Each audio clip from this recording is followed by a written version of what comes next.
Sommeliers, they are the gatekeepers of the industry, ambassadors of taste, arrogant waiters, and entertaining storytellers. I know what I'm talking about because I started my career as a sommelier. However, back then somms were working in restaurants and that was basically it. Nowadays, they're branching out into retail, brand ambassadorships, education, and winemaking. And I thought it was about time to see whether their superhuman ability to blind taste wine, list flavor descriptors in open bottle also helps them with crafting amazing wines. Or not. Let's go.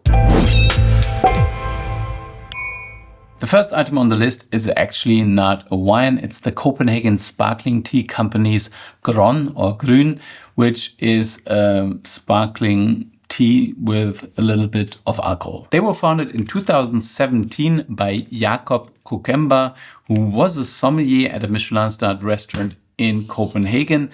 And the other guy is called Bo Sten Hansen. I discovered their sparkling teas in 2020 and I really liked them.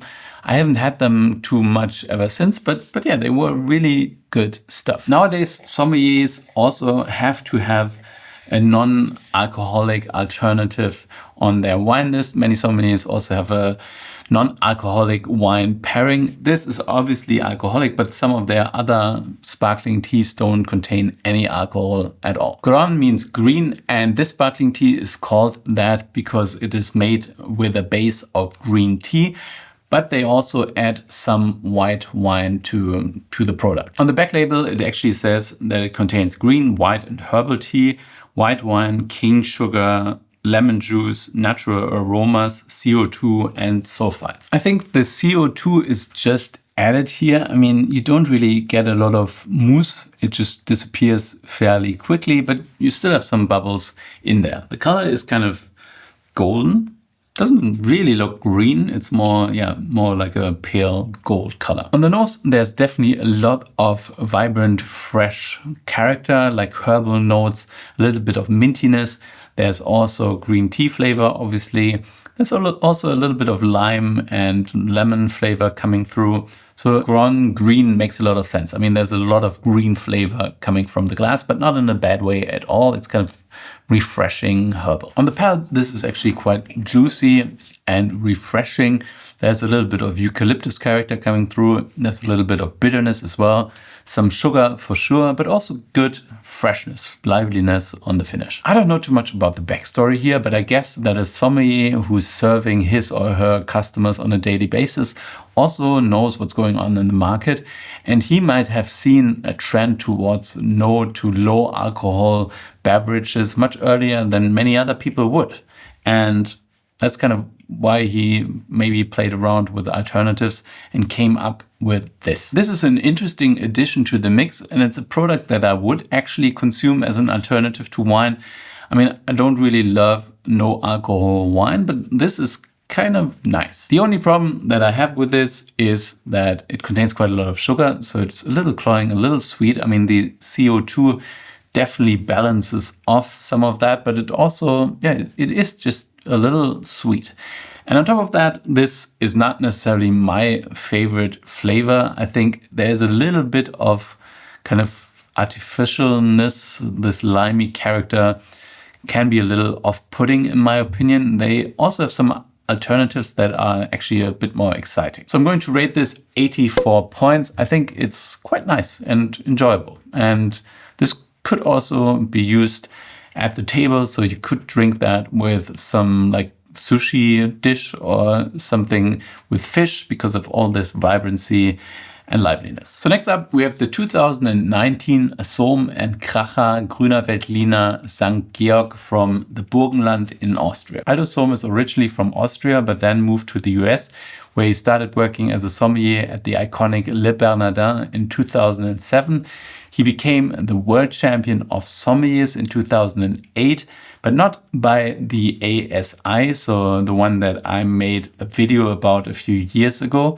Instead, by the Worldwide Sommelier Association, I think it is called. So they are competing world championships. It's kind of like in boxing where you have two or more world champions at the same time. So yeah, and he's making this wine together with Kracher in Austria. What I like about Aldo Sohm, even though I don't know him, is that he is one of those few sommeliers that actually became really well known and, well, works on different projects, but still does his job as a sommelier on the floor. I think as a sommelier, you gotta be in a restaurant. Otherwise, you're not really a somm. Sohm and Kracher launched in 2009 and it's still going, which is quite a long time. If you're a winemaker, it makes a lot of sense working with a sommelier because, of course, the sommelier is going to sell the hell out of that wine in his or her restaurant, and you're listed by that sommelier. That's kind of guaranteed. And also you can develop a friendship with the sommelier, which always helps because they will kind of keep buying your product. The sommelier obviously might be able to learn more about the wine production process. They might be able to learn more about working in the vineyard. And it's obviously also fun to make your own wine. I mean, I've done that. So I always enjoyed it, even though sometimes it was a little painful. But yeah, it's fun. The grapes for this wine come from the St. Georg vineyard on the Leiterberg. The vines grow on limestone soil. And yeah, let's hope that this is good stuff. Obviously, Gruner Veltliner is the white grape variety from Austria. The Austrians are very proud of their Gruner Veltliner. And the grape variety can produce amazing wines. And there's a big range of different styles that you can make using Gruner Veltliner. So from really light and fresh white wines to really concentrated and rich, unctuous kind of white wines, everything is possible. All right, and this has quite a bit of oak flavor. This was aged in big oak barrels, but also in smaller barriques that weren't first use. But you still have quite a lot of smokiness coming through here. There are flavors of ripe pear, apple, a little bit of spice, almost like flintiness, even though flintstones don't really smell of anything, but you know what I mean. I really have to change my spittoon because this smells of the Gron limestone stuff. So yeah, I'll be back. On the palate, this is actually quite grippy, intense. It's definitely not a light Gruner Veltliner. It's one quite a bit of body richness. The acidity is more like moderate. There's also great length there, a little bit of bitterness, and yeah, lots of dimensions on the palate. So I do think this is quite nice. I wonder whether Aldo Sohm is actually involved in the winemaking or whether he's just kind of helping a little bit with adjusting the final wine. But yeah, this is a really solid, pretty good white wine. I mean, definitely complex. I can also see that this works really well in a Michelin-starred restaurant setting. I mean, you can definitely pour this with many different dishes and it's delicious wine. Great stuff. So I'm going to rate this 91 points. I think it's absolutely spot on and really enjoyable. Moving on to the 2022 Lingua Franca Avni Chardonnay from the Willamette in Oregon in the US. Lingua Franca was established by Larry Stone, a really well-known sommelier, Dominique Lafont, a super famous winemaker from Burgundy, and David Honig, who's, I think, the investor in this whole thing. And it was then sold to Constellation in 2022, so in that vintage. But the team stayed on board, so Larry Stone is still involved in the winemaking or running of the estate. Larry Stone had a long career as a sommelier. He worked for the Four Seasons, Charlie Trotter's, and at the Rubicon restaurant, and influenced quite a lot of young sommeliers. So he's kind of an industry icon, I guess. They started this project in 2012 and planted the vineyard in 2013. Apparently, one of the reasons why they sold to Constellation was that they lost a lot of wine due to fire damage, so smoke taint in the wine, and the pandemic obviously also didn't really help. So they were probably quite happy to be able to continue on this project while also being able to partner up with a brand that has quite a lot of capital so that they could expand the offering of the winery. Oregon is a really interesting region when it comes to winemaking. More famous for Pinot Noir. Pinot Gris also does really well there. Chardonnay, I don't know, not always great, but there are some really good examples there as well. The climate is cooler and wetter than California, for instance. And yeah, there's quite a lot of development there, quite a few small winery operations that are producing really interesting stuff. The fruit for this wine was sourced from different areas in the Willamette Valley. The grapes were a whole bunch pressed, and the wine was then spontaneously fermented in oak. They used different kinds of vessels, from larger oak barrels to smaller barriques. I haven't tried too many wines from this winery. I'm expecting this to be a little leaner, a little bit more fresh, with lots of reduction. But yeah, let's see. Definitely lean and fresh. There's quite a bit of reduction there as well, some smoky notes. The fruit flavor is kind of toned down. There's ripe apple. There's also lemon character coming through, but also some struck match, some smokiness on the palate. This is quite beautiful. I mean, it's kind of structured, grippy. There's good freshness there as well. It's a little soft, but still really good. What I mean with little soft is that I think it could have a little bit more acidity, a little bit more vibrancy. But other than that, it's definitely really nice. When it comes to Chardonnay, the fruit is obviously really important. But what is also really important is what happens in the winery. There are quite a lot of things that make this wine that happened in the cellar. And in order to get that right, I think it's great to have a winemaker from Burgundy on board. But it's also great to have a sommelier there who's tasted lots and lots of the great Chardonnays from all around the world, and can give his input there and kind of guide the winemaking team in order to produce something that is on a similar level to the best Chardonnays in the world. I'm not saying that this goes into my ranking of the top 100 Chardonnays in the world, but it's really ambitious and really well made. So I'm going to rate this 91 points. I think it's delicious. It lacks a little bit of that kind of laser sword that kind of cuts through all of it. That's what great Chardonnay is also about, but this is really good. So next I'm tasting the 2022 Phelan Farm Pinot Noir that is made by Raj Par in California, in the so-called Slow Coast. The Slow Coast is the San Luis Obispo coast, and Raj Par is one of the most famous sommeliers in the world, even though he's actually not working as a sommelier anymore. He's now a farmer. At least that's what it says on the website. But before that, Raj Par came over from India, started working in the sommelier scene, and then became quite well known as the sommelier for the Michael Minya group. And he wrote some really nice books, and he's also really famous for blind tasting, for being a really good blind taster. This is not the first winemaking project he was involved with. He started Sandy Wines, Domaine de la Côte, Evening Land, so quite a lot of really cool wineries. And yeah, he was instrumental in pushing balanced wines. I think he co-founded In Pursuit of Balance, a movement that pushed wines that were lower in alcohol and higher in acidity. And with that, they kind of changed the perspective, the perception of wine in the US. More people are now interested in lighter, fresher, more vibrant wines.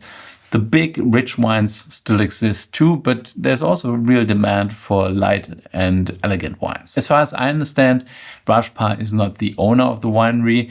The vineyard was planted in 2007 by Greg Phelan, and there's also a chief operational person in charge of running it. But he makes the wine or works the vineyards and kind of really enjoys that, apparently. They're pretty hands-off when it comes to the winemaking. The barrels are old, the wine is bottled by hand, and they try to add as little sulfur as possible, whatever that actually means though. This wine has 12% alcohol, so that's pretty low, especially for Californian standards. So the color is pretty light, but not extremely light. It's definitely cloudy, not bright and clean, because the wine hasn't been fined or filtered. All right. This is kind of wild, a little funky, but also really delicious. I mean, the nose. It's just kind of ripe fruit, cherries, a little bit of oxidation as well, a little wildness. There are some delicate smoke notes, but really fine. But this is shining and it's pretty pure. On the palate, it's light, juicy, great freshness, crunchy, I mean, they're fine tannins.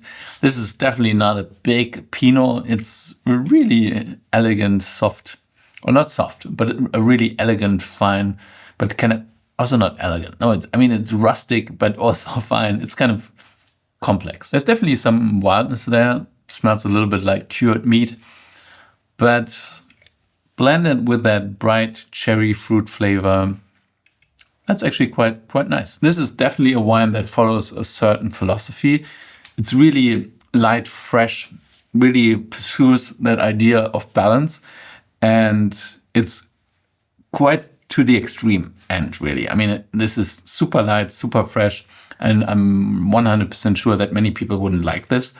But if you're deep into wine and you're really interested in light and grippy wines, especially wines that go well with lighter dishes, so wines that are consumed around the table, this is actually a pretty good choice. So I'm going to rate this 91 points, but this is definitely a wine that will divide opinions. I mean, there will be some people who say this is just sour, but yeah, if you listen more closely, you realize that there is quite a lot of depth and complexity there. So we're going back to the Willamette Valley, and this is the 2013 O.P.P. Other People's Pinot from Mouton Noir, as it was called back then.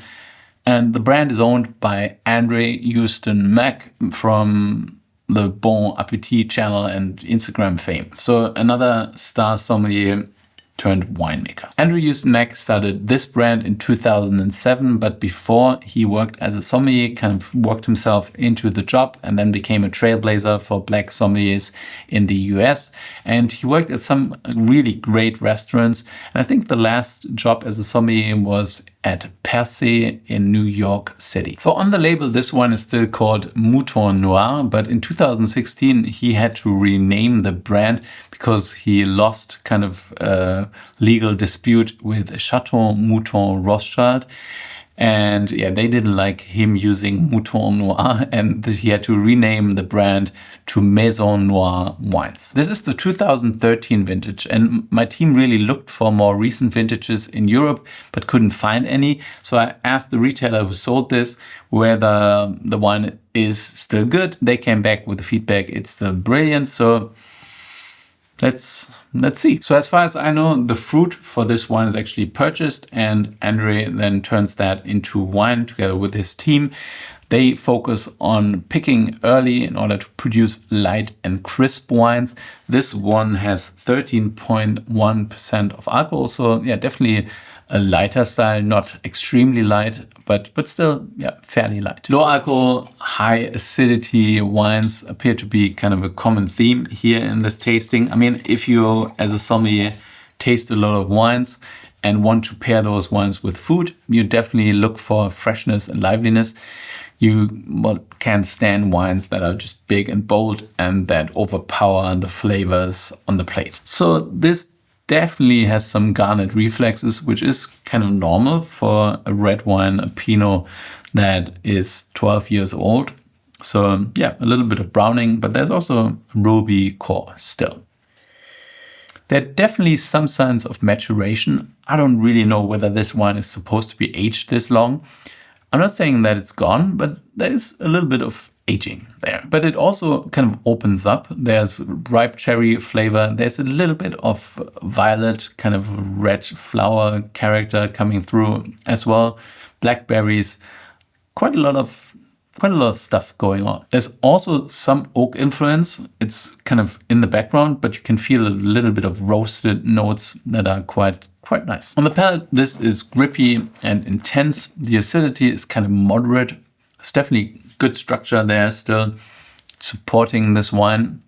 So yeah, quite nice. So this definitely also is a wine that is kind of lighter, a little less in your face than some other Pinots coming out of Oregon or from the west coast of the United States. I would say it's probably not at its peak anymore. So I think this probably would be something that you shouldn't leave in your cellar for 12 years. It's more of a wine that is probably supposed to be aged for a few years before opening it. But that said, it's still really present. It's still quite delicious. And yeah, I still get a lot of joy from it. So I'm going to rate this 90 points, and I'm certainly going to try to find some more recent bottlings of Mouton Noir, or rather Maison Noir. Last but not least, I have the 2017 Gramercy Cellars Licoline Syrah from Walla, Washington State. It kind of looks like most of the sommelier wines are actually coming from the United States. I mean, I think all of them, apart from the sparkling tea people, are actually based in the United States, so there seems to be a connection there. The winery was founded in 2005 by master sommelier Greg Harrington and his wife Pam. Harrington became famous for being the youngest master sommelier ever, and well, he worked at different restaurants in New York City. So this is a sommelier making Rhone-style wines in the US, while all of the other ones were more influenced by Burgundy. Maybe that's a question of the time. This was founded in 2005, where Bordeaux and the Rhone played a bigger role maybe. And nowadays Burgundy is kind of all the hype. But yeah, I do like this label, this winery. Ever since I went to Washington State and tasted wines there, this was kind of something that really stood out to me. And I do think I have tasted this exact wine on this channel before. Might have been a while ago. I've been doing this for too long now. But yeah, I think I tasted this before. Here in this cellar. The wine was fermented spontaneously in stainless steel and concrete tanks. And they used a lot of whole bunch here, I think 90%, which adds a lot of complexity, especially to Syrah. It was then aged for 1.5 years in larger oak barrels that were neutral, just in order to give the wine a little bit of complexity without adding oak flavor. So this is beautiful. I mean, this kind of flavor of ripe berries. And there's also a little bit of lifted olive tapenade notes here. A little bit of spice, pepperiness. Obviously, you get that quite a bit from Syrah. But there's also a little bit of kind of brown sugar type notes. So it's quite complex. On the palate, this is rich and bold. The tannins are ripe, but structured. I mean, they are grippy still. There's great acidity there. So this doesn't finish heavy. It finishes fresh and lively. We are again at 13% alcohol, which is pretty low for Syrah from Washington State in particular. So definitely a lighter and more fresh style, but not one that lacks anything. I mean, it definitely has lots of flavor, lots of structure, lots of length. So quite a beautiful wine. And on top of that, this still feels young. I mean, it's 8 years old, but it still has lots of freshness and vibrancy, and it definitely has long legs. So this will keep going and going. So I'm going to rate this 95 points, and that makes it the best wine of the bunch. And this definitely doesn't just feel like a sommelier wine. I mean, this feels like a wine. Like, I mean, you don't have to add the master sommelier story here. It's just a substantial, really impressive wine that is quite amazing. All right, that's it. Quite an impressive tasting. I mean, I guess there are also sommelier wines made by somms that don't really know what they are doing, but these guys all know what they are doing, and they're making really impressive wines. There are clearly some things that link the wines together. The beautifully designed, cool, artisanal labels, which is obviously important when you're selling wine in a restaurant. Also, the freshness, the low alcohol, the focus on acidity and balance, which is also something that is key when you want to pair wines with food. And on top of that, these wines all stand out. They are not just another bottle of something that has been done a million times before. They're just a little different, which is important in today's wine world, where there's just too much wine, where you have to do something different to all of your neighbors. Otherwise, you won't be able to survive. My clear favorite here in the lineup was the Gramercy Cellars Syrah. I also really like the Phelan farm Pinot. I mean, that was quite delicious. But yeah, I drink all of those wines. They were all really nice, really juicy. I mean, this is obviously not really a wine, but it's also something interesting. So yeah, well done, guys. So thank you for watching. I hope you enjoyed this video. If you did, then please like it down here. Subscribe to my channel if you haven't done so already. The question of the day is, what do you think about sommelier wines? Are they great? A great addition to the wine world, or should those guys just keep pouring wine at their restaurants? Let me know down below in the comments. But whatever you do, stay thirsty.